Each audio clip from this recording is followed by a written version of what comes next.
Alright, well, it's actually quite an exciting time to be a Quo fan with the impending release of the seminal live album with a new mix of each of the 3 individual nights, as well as another mastered version of the original album to add to the many you probably already own, so there'll be no need to listen to that, but the individual nights is quite interesting.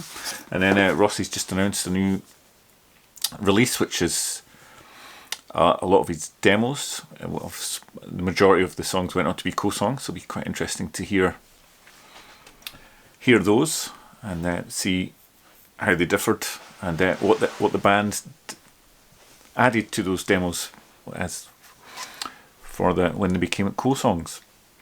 So you're thinking, oh, getting quite into Quo at the moment, why not? It's Wednesday, we'll go over and see what that dull chap's, what song he's droning on about for 5 minutes. And then Random Number Generator gives us song number 249.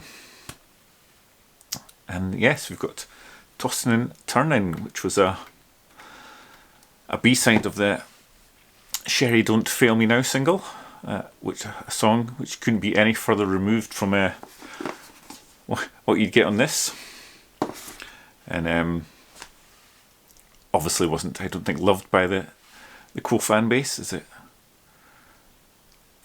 limped into the charts at 38 and disappeared out. And the Quo really started doing lots of B-sides from basically the Army Now album on.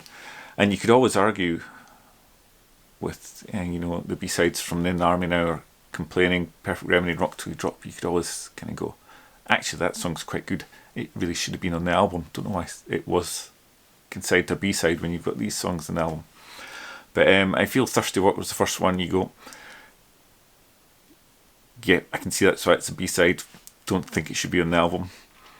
And the other thing is that the Thirsty Work, for me, Thirsty Work is the worst of all those albums, so it's not like the bar is very high for the songs to actually make it on the album.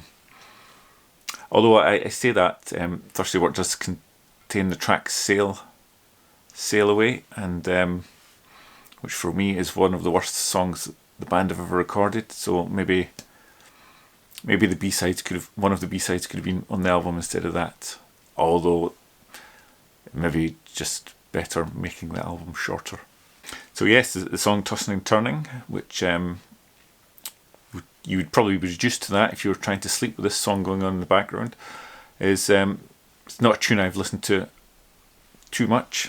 I can't say don't remember exactly putting it on for the first time, but I'm sure I wasn't particularly impressed.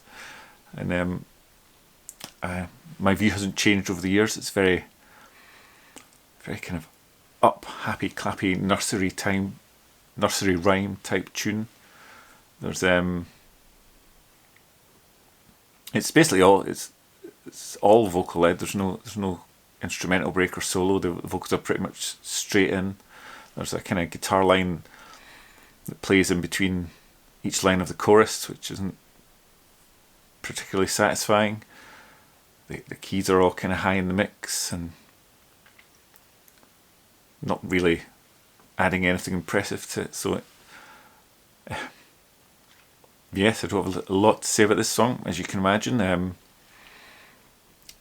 This one I'm classifying as a skipper. Maybe I should have a new bottom category as a don't even play. Some songs you listen to the first 5 seconds and skip, and then I don't know if I'd even put this on to be able to skip.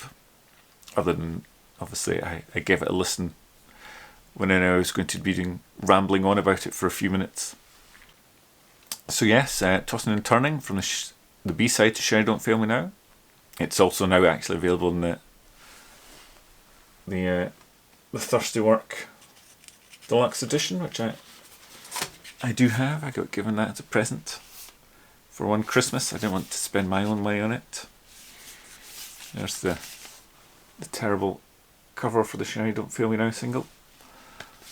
And yeah, definitely not one of Quo's better moments. So yes, that's episode 31. Episode 32 will be along next Wednesday, and who knows? Maybe after this little run of poor song choices, the random number generator will give us something better to talk about. Until then, enjoy the rest of your week.